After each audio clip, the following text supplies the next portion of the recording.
दिनकू दिन मजबूत होड़िशा आम आदमी पार्टी। राज्यर विभिन्न जिले में संगठन कलेबर बढ़िबार लगी।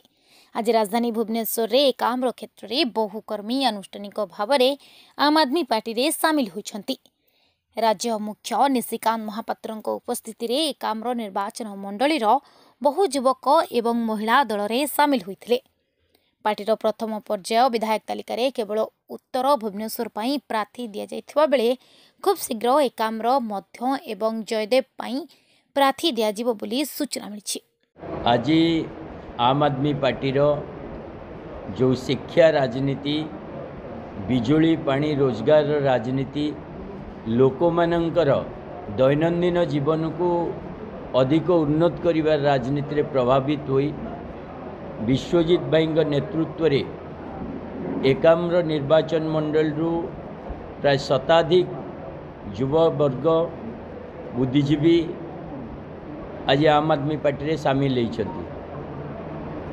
पूर्वरु जो परि भाव रे आम आदमी पार्टी विकास रो मुद्दा को नहीं राजनीति करुतला एवं आगामी दिन रे गोटे राष्ट्रीय पार्टी होबा परे सारा भारत वर्ष रे आम आदमी पार्टीर आभिमुख्य को लेकिन लोकंकर जो सचेतनता बढ़ी, लोकंकर आम आदमी पार्टी प्रति जो आग्रह बढ़ी तार उदाहरण हेले विश्वजित भाई पूर्वरु भारतीय जनता पार्टी रे सक्रिय थिले एवं तांकर पूरा टीम आज आम आदमी पार्टी रे योगदान करछि। आगामी निर्वाचन रे एकाम्र निर्वाचन मंडल विश्वजित भाई प्रतिद्वंदिता करिवार पार्टी भी स्थिर करछि।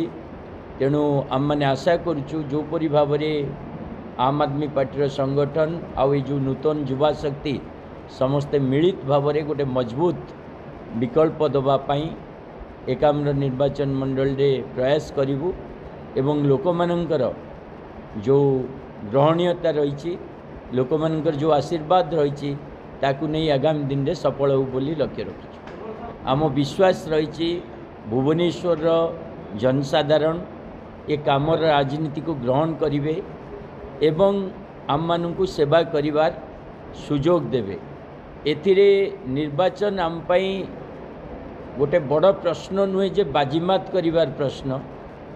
आमे लोकंकर सेवा करिवा पाई आसचु, केते दूर लोक आमको सुजोग दौचंदी से सेवा करिवा पाई एथर निर्वाचन ताकू स्थिर करिवो।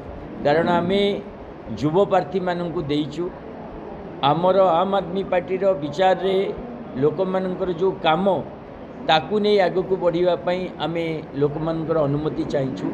आशा करुचु जनसाधारण आम आदमी पार्टीर युवा नेतृत्व को एथर सुजोग देबे एवं विकल्प पाई रास्ता जो खोजिबा कथा ताकू निश्चय भाव में स्वीकृति देबे। प्रथमे मु नमस्कार करी आपण मानू ओडिशावासी मानू नमस्कार करी मोर भुवनेश्वर संसदीय क्षेत्र एकाम्र क्षेत्र को समस्त भाई बंधु गुरुजन मानू नमस्कार करी।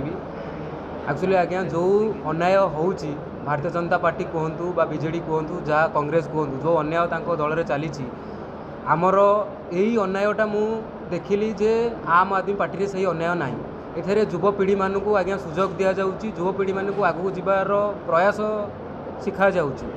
तो आमे नूतन ओडिशा नूतन भारत गठन रे मु निजको सामिल करने सांगे एकाम्र क्षेत्र जेते मोर भाई बंधु जेते मोर सबू आमर एकाम्र क्षेत्र युवक भाई भौणी माने समस्त एकत्रित होई एक चिंतन नहीं आज आमे आम आदमी पार्टी रे निशिकांत सार कथार अनुप्राणित होई आज आमे आम आदमी पार्टी जॉइन करिछु।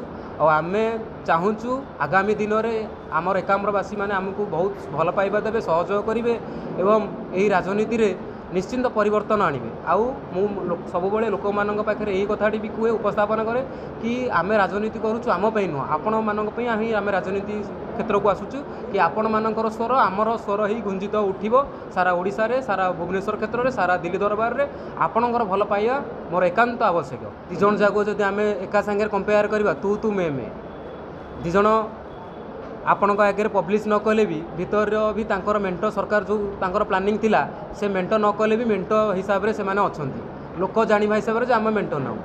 तो यही मेंट सरकार लोक बुझी सारी ये बेसी दिन नुह ओडिशा रे परिवर्तन भी लोक चाहूँगी तार उचित जवाब लोक यही 2024 मसीहा जो आमर हम चुनाव से आमर लोक मन स्थिर कर ठीक जवाब लोक टाइम आसिले देवे।